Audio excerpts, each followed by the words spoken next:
যত বড় কঠিন রোগ হোক না কেন, এই ছোট্ট দোয়াটা যদি 7 বার পাঠ করতে পারেন, আপনার যদি হায়াত থেকে থাকে তাহলে আল্লাহ অবশ্যই আপনাকে সুস্থ করবে।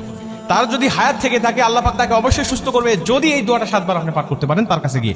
নবীজি সাল্লাল্লাহু আলাইহি ওয়াসাল্লামের আমল থেকে, বাস্তব জীবনী থেকে এই আমলটা চলে আসছে। তিরমিজি শরীফে বর্ণনা, আব্দুল্লাহ ইবনে আব্বাস রাদিয়াল্লাহু তাআলা আনহু বলেন যে নবীজি সাল্লাল্লাহু আলাইহি ওয়াসাল্লাম এক অসুস্থ ব্যক্তির কাছে আসলেন এবং তার মাথায় হাত বুলালেন এবং রাসূল সাল্লাল্লাহু আলাইহি ওয়াসাল্লাম এই ছোট্ট দোয়াটা পাঠ করলেন এবং তিনি পাঠ করার পর আমাদের দিকে তাকিয়ে ডাক দিয়ে বলেন, শোনো, এই দোয়াটা যদি তোমরা কোনো মুমূর্ষু ব্যক্তির কাছে গিয়ে পাঠ করতে পারো, তাহলে ওর যদি হায়াত থেকে থাকে, মৃত্যুর সময় যদি না চলে আসে, তাহলে আল্লাহ অবশ্যই এই দোয়ার বরকতে তাকে পরিপূর্ণ শিফা দান করবে।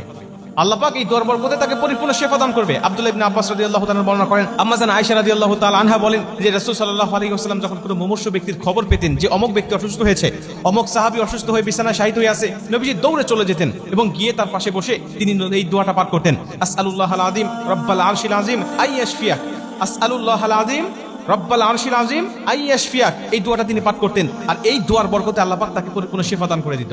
যদি মরণ না থাকে তার লেখা ওই মুহূর্তে, যদি হায়াত তার থাকে দীর্ঘ সময় পর্যন্ত, আল্লাহ অবশ্যই দোয়ার বরকতে তাকে পরিপূর্ণ শিফা দান করবে। এটা রাসূল সাল্লাল্লাহু আলাইহি ওয়াসাল্লাম নিজে বলেছেন।